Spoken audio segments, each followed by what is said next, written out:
दोस्तों नमस्कार, ये है मार्गदर्शन फॉर सिविल सर्विसेज। मैं अनुराग चौधरी। दोस्तों आज की वीडियो में हम चालू करेंगे टीजीटी पीजीटी परीक्षा के लिए नागरिक शास्त्र यानी सिविक्स के महत्वपूर्ण प्रश्नों का प्रैक्टिस सेट संख्या 16। ये प्रश्न टीजीटी पीजीटी परीक्षा के साथ साथ LT grade, government inter college प्रवक्ता, गवर्नमेंट डिग्री कॉलेज, उच्चतर शिक्षा असिस्टेंट प्रोफेसर, केंद्रीय विद्यालय संगठन और नेट जेआरएफ राजनीति विज्ञान के लिए भी बहुत ही उपयोगी हैं। इसमें प्रश्नों को सॉल्व करते समय हम उसकी व्याख्या भी करते चलेंगे ताकि आप आसानी से उनको समझ सकें। तो आइए शुरू करते हैं आज का प्रैक्टिस सेट। दोस्तों आज की वीडियो का पहला प्रश्न है कि किसने कहा था कि सर्वसत्ता राज्य की पूर्णता है। यानी किसने या किन विचारकों की मान्यता थी कि सर्वसत्ता या संप्रभुता राज्य की पूर्णता है। ऑप्शन है ग्रीकों ने, अंग्रेजों ने, रोमन ने या फिर भारतीयों ने।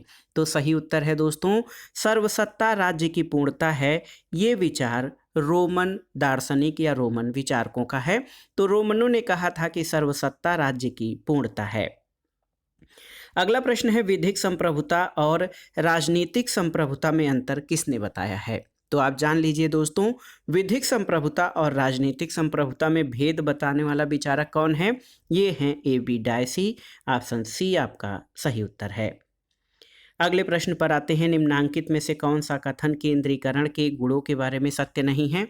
पहला कथन है कि केंद्रीकरण आपातकाल से निपटने में प्रभावी होता है, तो ये सही है। इससे कार्य पुनरावर्तन से बचाव होता है, बिल्कुल सही है। तीसरा है कि यह कार्यपालिका की दूसरी पंक्ति के विकास के लिए उपयुक्त है, तो ये आपका कथन सही नहीं है। और चौथा है कि यह मानव और पूंजीगत संसाधनों के अधिकतम उपयोग में सहायक होती है, तो ये आपका सही है। तो सही उत्तर है दोस्तों, केंद्रीकरण के गुणों के बारे में जो सही कथन नहीं है वो है आपका ऑप्शन सी। अगला प्रश्न पब्लिक एडमिनिस्ट्रेशन यानी लोक प्रशासन से संबंधित है और ये प्रश्न आप देख सकते हैं कि टीजीटी परीक्षा के लिए नहीं बल्कि पीजीटी परीक्षा के लिए महत्वपूर्ण है कि 1968 का मिन्नो ब्रुक सम्मेलन किससे संबंधित है। लोक प्रशासन, नवीन लोक प्रशासन, निजी प्रशासन या संगठन से। तो सही उत्तर है 1968 का मिन्नो ब्रुक सम्मेलन जो है ये नव लोक प्रशासन या न्यू पब्लिक एडमिनिस्ट्रेशन से संबंधित है। अगला प्रश्न है निम्नलिखित में से किसने भारत में कलेक्टर के पद का सृजन किया था। तो आप जान लीजिए दोस्तों, वारेन हेस्टिंग्स ने। देखिए वारेन हेस्टिंग्स ने दोस्तों 1772 में कलेक्टर यानी जो है जिला प्रशासन के मुखिया कलेक्टर के पद का सृजन किया था। अगले प्रश्न पर आते हैं कि भारत में एपिलवी समिति की स्थापना हुई थी निम्नलिखित में से किसके बारे में या किसके सुधार के लिए। ऑप्शन है आपके कैबिनेट प्रणाली, केंद्र राज्य संबंध, आंग्ल भारतीयों के लिए प्रावधान या भारतीय प्रशासन।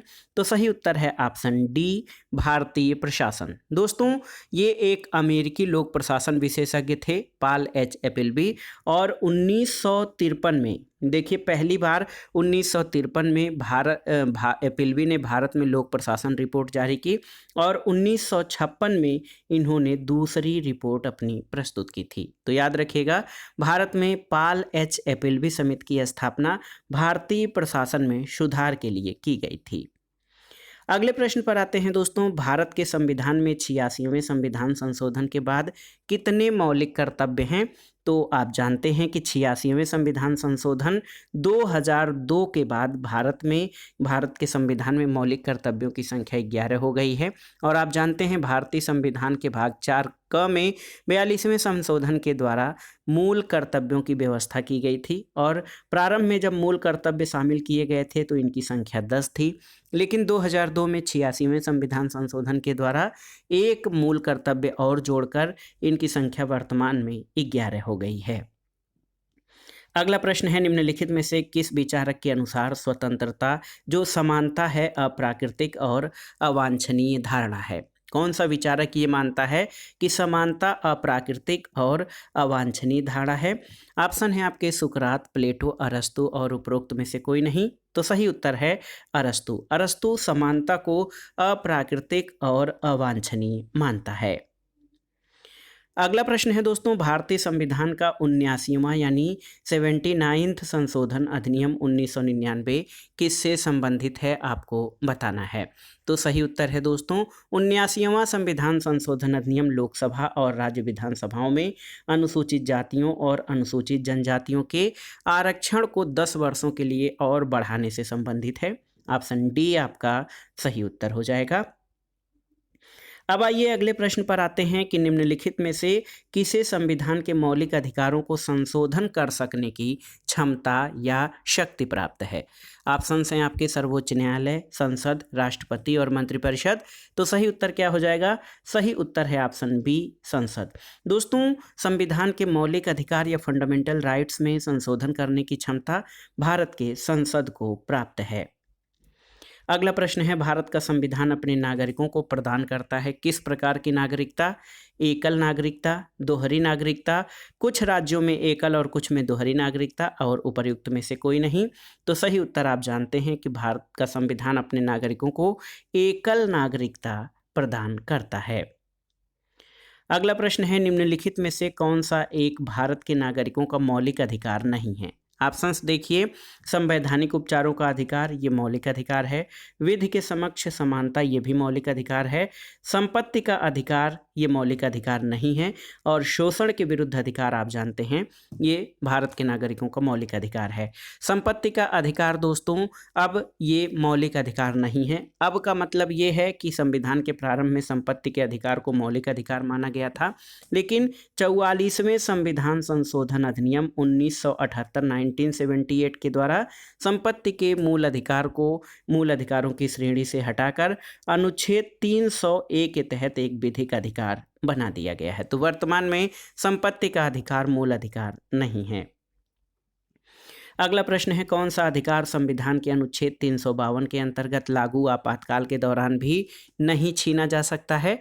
ऑप्शंस हैं आपके, अभिव्यक्ति की स्वतंत्रता का अधिकार, भ्रमण की स्वतंत्रता का अधिकार, जीवन का अधिकार या संगठित होने का अधिकार। तो सही उत्तर है जीवन का अधिकार।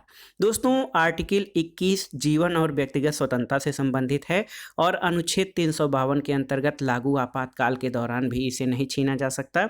और आप जान लीजिए कि आर्टिकल 20 और 21 को आपातकाल के दौरान भी निलंबित या छीना नहीं जा सकता है। अगला प्रश्न है कि भारत के संविधान द्वारा निम्नलिखित में से कौन सी स्वतंत्रता मौलिक अधिकार नहीं है? देखिए, संपत्ति के स्वामित्व और अधिग्रहण की स्वतंत्रता, पूरे देश में स्वतंत्र रूप से भ्रमण की स्वतंत्रता, बिना हथियारों के इकट्ठा होने की स्वतंत्रता और किसी भी व्यवसाय का पालन करने की स्वतंत्रता। तो आपसे पूछा गया है कि भारत के संविधान में कौन सी स्वतंत्रता मौलिक अधिकार नहीं है? तो ऑप्शन ए आपका सही उत्तर हो जाएगा। संपत्ति के स्वामित्व और अधिग्रहण की स्वतंत्रता वर्तमान में मौलिक अधिकार नहीं रह गया है, क्योंकि संपत्ति के अधिकार को मूल अधिकारों की श्रेणी से हटा दिया गया है। अगला प्रश्न है, 14वीं लोकसभा के उपाध्यक्ष पद पर किसे चुना गया था? तो उत्तर है दोस्तों चरणजीत सिंह अटवाल को। और वर्तमान में एक प्रश्न बनता है कि 17वीं लोकसभा के अध्यक्ष कौन हैं?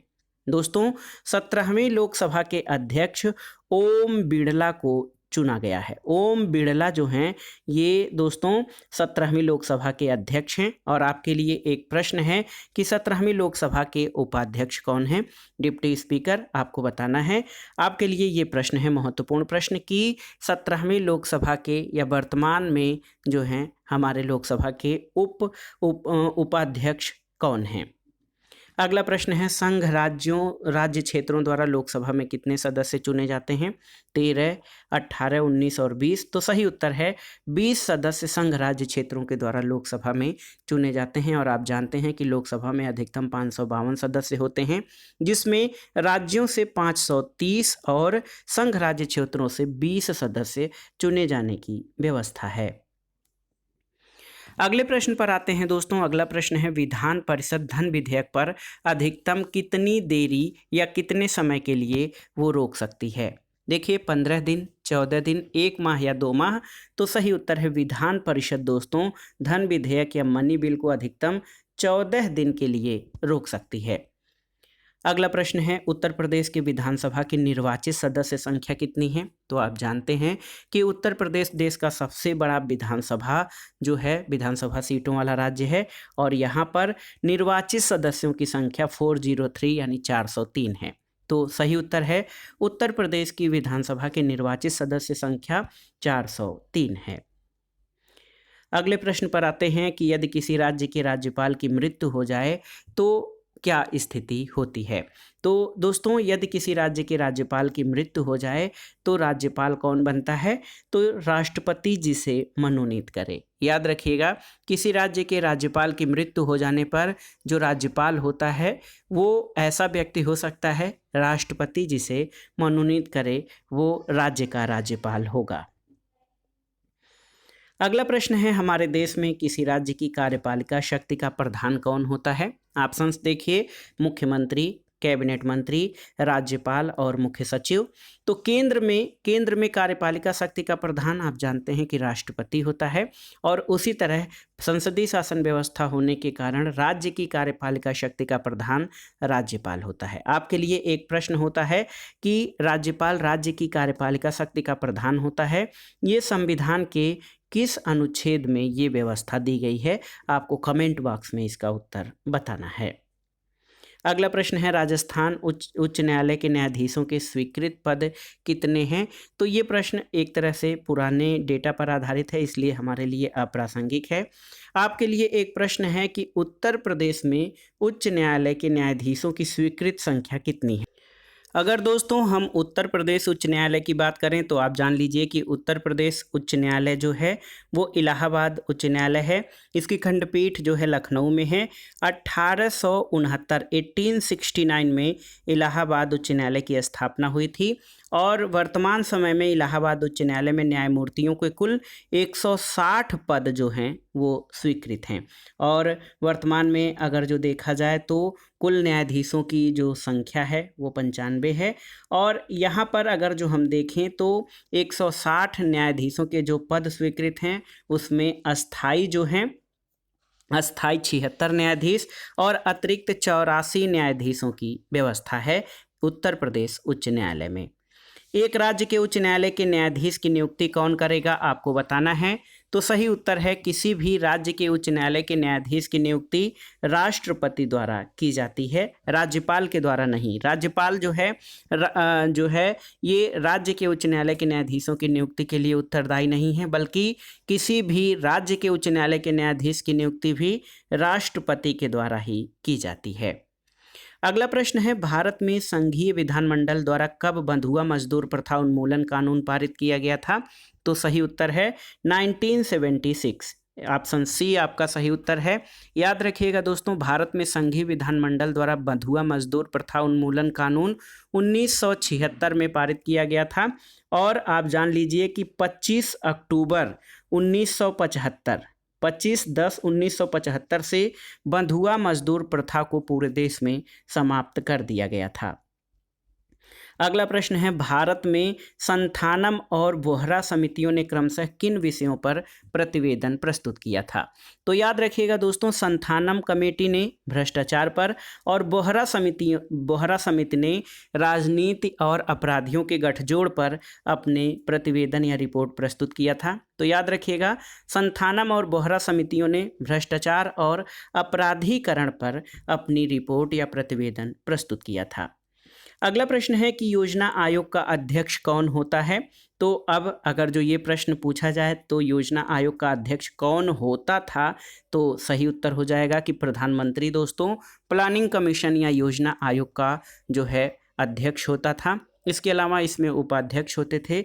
योजना आयोग को समाप्त कर दिया गया है और देखिए 1 जनवरी 2015 से एक नए संस्थान नीति आयोग की स्थापना की गई है जो कि थिंक टैंक के रूप में कार्य करता है और नीति आयोग दोस्तों उसके अध्यक्ष भी प्रधानमंत्री होते हैं। अगला प्रश्न है, आप देख सकते हैं कि भारतीय संविधान में राष्ट्रपति को कितने प्रकार की आपातकालीन या इमरजेंसी पावर प्रदान की गई हैं, आपको बताना है। तो आप जानते हैं कि भारतीय संविधान में राष्ट्रपति को 3 प्रकार की आपातकालीन शक्तियां प्रदान की गई हैं। एक तो राष्ट्रीय आपात, दूसरा है राज्यों में संवैधानिक तंत्र की विफलता या राष्ट्रपति शासन, और तीसरा वित्तीय आपात। तो याद रखिएगा, भारतीय संविधान में कुल 3 प्रकार के आपातकाल की व्यवस्था की गई है। अगला प्रश्न है, भारत में संघ लोक सेवा आयोग यानी यूपीएससी द्वारा अपना वार्षिक प्रतिवेदन किसके समक्ष प्रस्तुत किया जाता है? ऑप्शन देखिए, प्रधानमंत्री, मुख्य न्यायाधीश, राष्ट्रपति या महान्यायवादी। तो सही उत्तर क्या हो जाएगा? ऑप्शन सी, राष्ट्रपति। दोस्तों, भारत में संघ लोक सेवा आयोग द्वारा वार्षिक प्रतिवेदन राष्ट्रपति के समक्ष प्रस्तुत किया जाता है। अगला प्रश्न है आपका, देखते हैं कि इनमें से कौन सा तथ्य संघ लोक सेवा आयोग के सदस्यों के संदर्भ में सही नहीं है? वे राष्ट्रपति द्वारा नियुक्त होते हैं, ये आपका सही है। उनकी नियुक्ति 6 वर्ष या जब तक वे 65 वर्ष के हों, जो भी पहले हो के लिए होती है, ये भी सही है। वे प्रधानमंत्री के द्वारा नियुक्त होते हैं, ये आपका सही नहीं है। वे निष्पक्ष होते हैं, ये सही है। तो संघ लोक सेवा आयोग या यूपीएससी के बारे में दोस्तों, जो उनके सदस्यों के बारे में सही कथन नहीं है कि वे प्रधानमंत्री के द्वारा नियुक्त होते हैं, सही नहीं है। दोस्तों, यूपीएससी के सदस्य जो ये राष्ट्रपति के द्वारा नियुक्त होते हैं। अगला प्रश्न है, भारत में पंचायती राज व्यवस्था को द्विस्तरीय बनाने का सुझाव किसके द्वारा दिया गया था? तो आप जानते हैं दोस्तों, भारत में पंचायती राज व्यवस्था को जो है त्रिस्तरीय बनाने का सुझाव बलवंत राय मेहता समिति ने, जबकि द्विस्तरीय बनाने का सुझाव अशोक मेहता समिति के द्वारा दिया गया था, और अशोक मेहता समिति का गठन 1977 में किया गया था। अगला प्रश्न है, पंचायत राज सम्मिलित है किस सूची में? संघ सूची, राज्य सूची, समवर्ती सूची या अवशिष्ट सूची में? तो आपको बताना है कि पंचायत राज किस में शामिल है। तो सही उत्तर है पंचायत राज दोस्तों राज्य सूची में शामिल है। अगला प्रश्न है, निम्नलिखित में से किस पर कर लगाने के लिए नगर निगम को अधिकार नहीं होता है? ऑप्शन देखिए, संपत्ति, वाहन, बिक्री या मनोरंजन। तो सही उत्तर है बिक्री पर। देखिए दोस्तों, बिक्री कर लगाने के लिए नगर निगम को अधिकार नहीं होता है।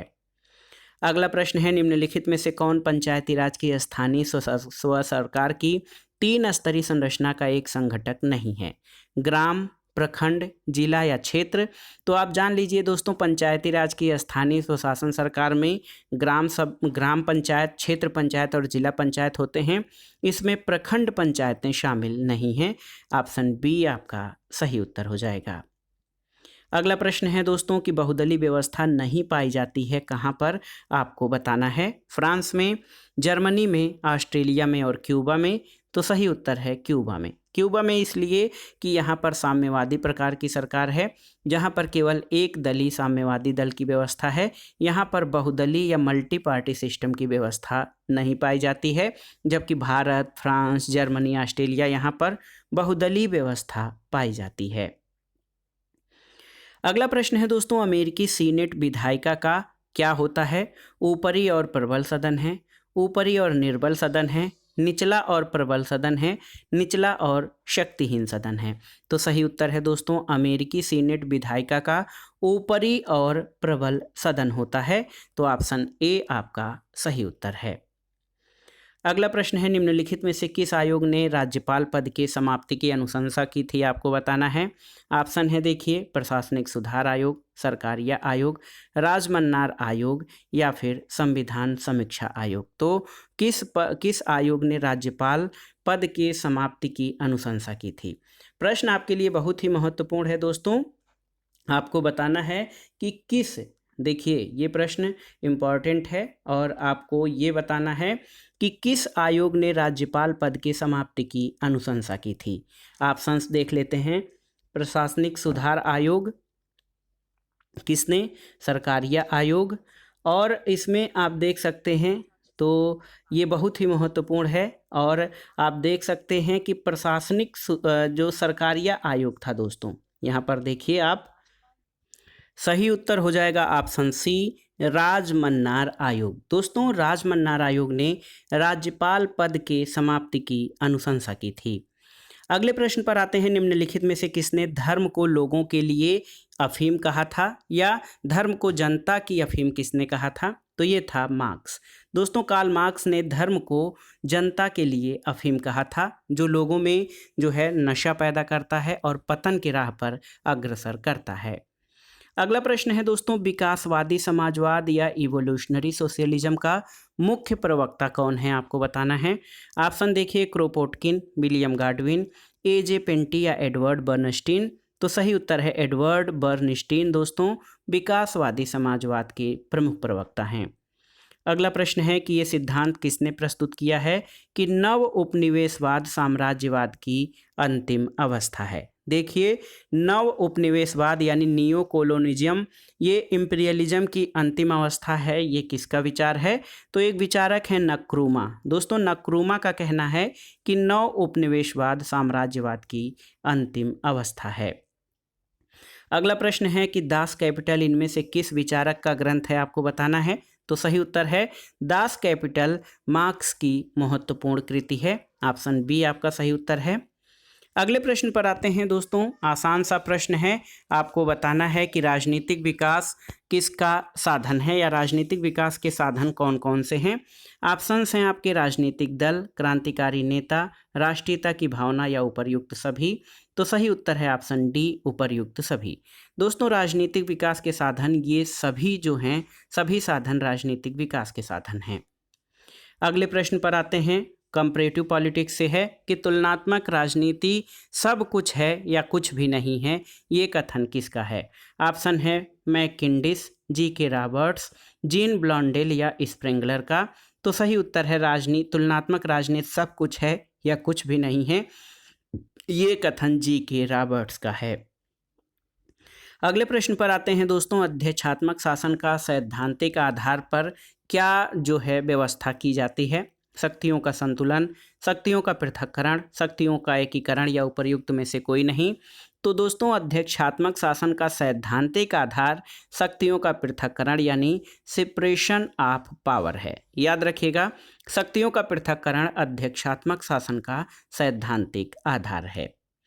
अगला प्रश्न है, निम्नलिखित में से कौन सा पद केवल संसदात्मक शासन प्रणाली में ही पाया जाता है। देखिए, राष्ट्रपति, उपराष्ट्रपति, साम्राज्ञी या प्रधानमंत्री। तो आप जानते हैं संसदीय शासन व्यवस्था में जो पद है वो प्रधानमंत्री का है, और ये अध्यक्षात्मक शासन व्यवस्था में नहीं पाया जाता है, ये केवल संसदात्मक शासन व्यवस्था में ही पाया जाता है। अगला प्रश्न है, एक संसदीय प्रकार की सरकार में निम्नलिखित में से कौन सा वास्तविक कार्यकारी शक्तियों का उपभोग करता है। राज्य का प्रमुख, मंत्रिमंडल, सर्वोच्च न्यायालय या फिर संसद। तो सही उत्तर है कैबिनेट। ऑप्शन बी आपका सही उत्तर है। दोस्तों, संसदीय शासन प्रणाली को उत्तरदायी शासन प्रणाली भी कहा जाता है, और इसमें वास्तविक और नाम मात्र की कार्यकारी शक्तियां होती हैं। वास्तविक कार्यकारी शक्तियों का उपभोग जो है वो मंत्रिमंडल के द्वारा किया जाता है। अगला प्रश्न है कि निम्न में से किस देश में बहुल कार्यपालिका पाई जाती है। तो आप जानते हैं स्विट्जरलैंड में दोस्तों बहुल कार्यपालिका की व्यवस्था पाई जाती है। अगले प्रश्न पर आते हैं, समता सैनिक दल यानी सामाजिक समता सेना की स्थापना किसके द्वारा की गई थी। ऑप्शंस हैं आपके सुभाष चंद्र बोस, सरदार पटेल, राम मनोहर लोहिया या बी आर अम्बेडकर। तो दोस्तों देखिए, समाज के वर्गों में एक रूपता लाने के लिए, उनको समानता का हक और अधिकार दिलाने के लिए बाबा साहब डॉक्टर भीमराव अंबेडकर द्वारा 13 मार्च 1927 को सामाजिक समता सेना की स्थापना की गई थी। अगला प्रश्न है, विधि की उचित प्रक्रिया किस देश की न्याय प्रणाली का आवश्यक लक्षण है। ऑप्शन है संयुक्त राज्य अमेरिका, ब्रिटेन, चीन या भारत। तो सही उत्तर ऑप्शन ए, संयुक्त राज्य अमेरिका की न्याय व्यवस्था का आवश्यक लक्षण है विधि की उचित प्रक्रिया। अगला प्रश्न है, निम्नलिखित में से किसे चतुर्थ स्तंभ या फोर्थ स्टेट कहा जाता है। ऑप्शन देखिए, नौकरशाही, न्यायपालिका, प्रेस या राजनीतिक दल। तो सही उत्तर है प्रेस। दोस्तों, प्रेस और मीडिया को लोकतंत्र का चतुर्थ स्तंभ कहा जाता है। अगला प्रश्न है, निम्नलिखित में से कौन सा राजनीतिक दल का आवश्यक तत्व नहीं है। देखिए, संगठन, विदेशों द्वारा मान्यता, सामान्य सिद्धांतों की सहमति और संवैधानिक सिद्धांतों में विश्वास। तो आप जान लीजिए, राजनीतिक दल की परिभाषा ये है कि राजनीतिक दल ऐसे लोगों का संगठन है जिनमें सामान्य सिद्धांतों पर सहमति होती है। ये संवैधानिक साधनों द्वारा सरकार या सत्ता प्राप्ति की कामना करते हैं या सत्ता प्राप्ति की इच्छा रखते हैं। विदेशों द्वारा मान्यता राजनीतिक दलों के लिए कोई आवश्यक घटक या आवश्यक तत्व नहीं है। तो ऑप्शन बी आपका सही उत्तर हो जाएगा। विदेशों द्वारा मान्यता राजनीतिक दलों के लिए आवश्यक नहीं है। अगला प्रश्न है दोस्तों, मतदाताओं को पहचान पत्र देने का प्रावधान कहाँ किया गया है?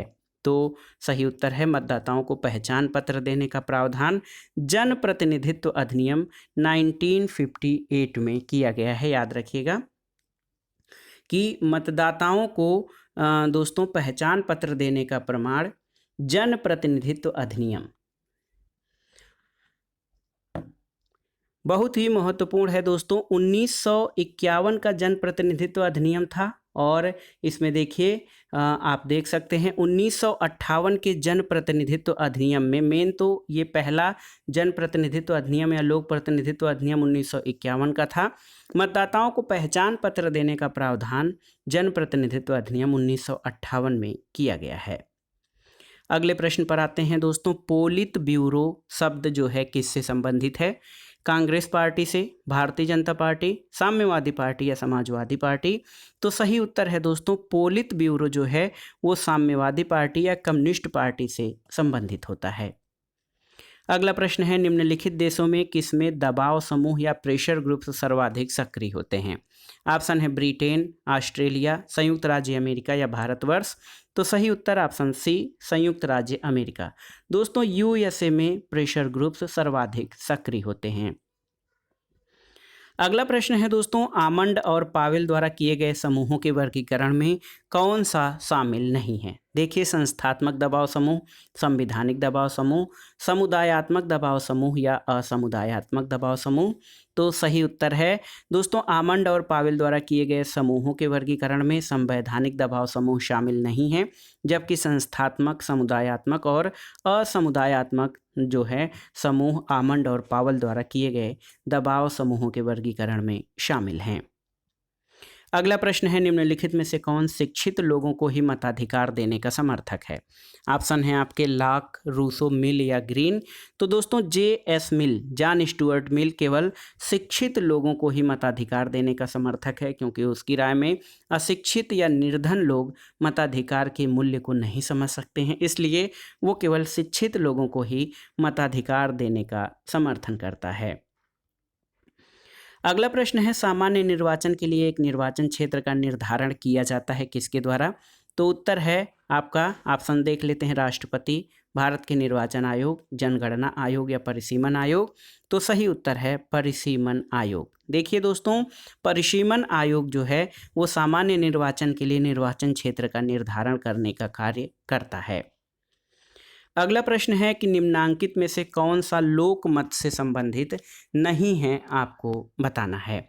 तो क्या है दोस्तों, लोकमत से क्या संबंधित नहीं है? देखिए, यह समुदाय हित के लिए प्रबंध है, सही है।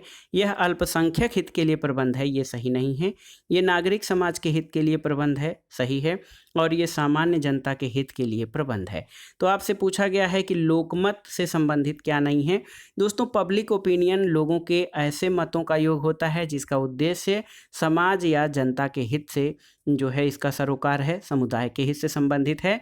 और इसमें गलत ये है कि ये अल्पसंख्यक हित के लिए प्रबंध है, ये सही नहीं है, क्योंकि लोकमत सामान्य जनता के सामान्य हितों यानी समाज के या लोगों के सामान्य जनता के हितों से संबंधित है। इसमें लोकमत में व्यक्तिगत हित या व्यक्तिगत लाभ की बात नहीं होती है और न ही अल्पसंख्यकों के हित की बात होती है।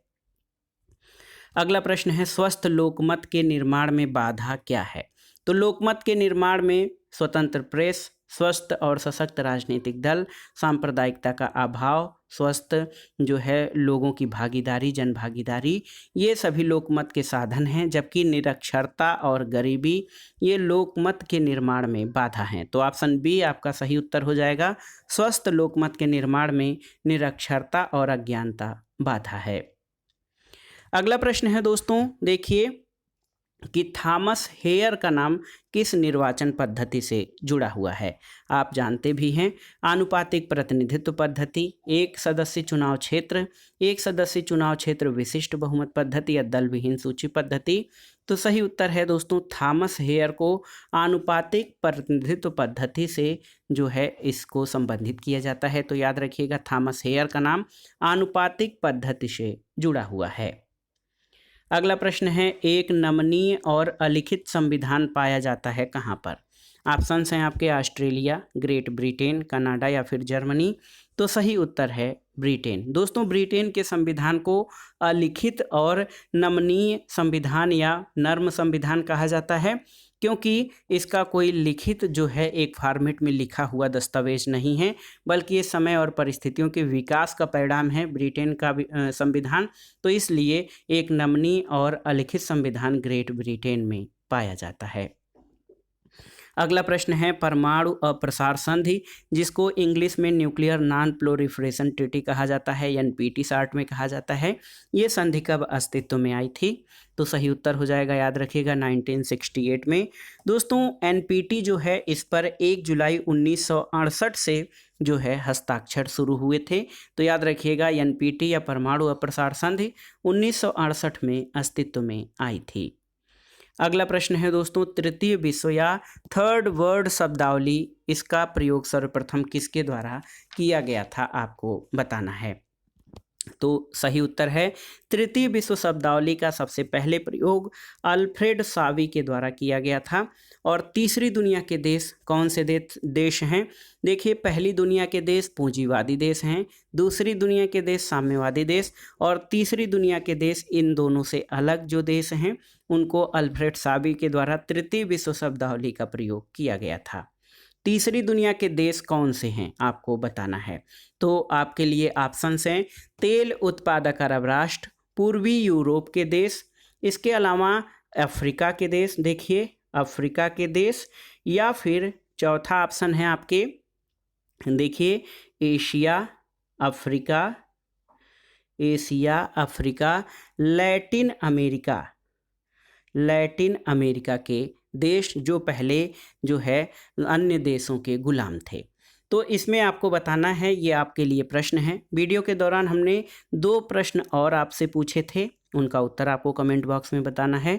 इसके अलावा ये तीसरा प्रश्न है कि तीसरी दुनिया के देशों से क्या तात्पर्य है। ऑप्शन हैं आपके, तेल उत्पादक अरब राष्ट्र, पूर्वी यूरोप के देश, अफ्रीका के देश, या फिर एशिया अफ्रीका और लैटिन अमेरिका के देश जो पहले गुलाम थे। आपको बताना है कि इनमें से तीसरी दुनिया के देशों का तात्पर्य किससे है, सही उत्तर क्या है, इसका उत्तर आपको कमेंट बॉक्स में देना है। दोस्तों वीडियो आपको कैसा लगा हमें कमेंट बॉक्स में ज़रूर बताइएगा। वीडियो को लाइक करें, शेयर करें और इस चैनल मार्गदर्शन फॉर सिविल सर्विसेज को सब्सक्राइब करें। और दोस्तों इसके अलावा आप किस अन्य टॉपिक पर वीडियो चाहते हैं हमें कमेंट बॉक्स में ज़रूर लिखिएगा। हम कोशिश करेंगे कि उस पर आपको वीडियो या जानकारी दी जाए। वीडियो देखने के लिए धन्यवाद दोस्तों, नमस्कार।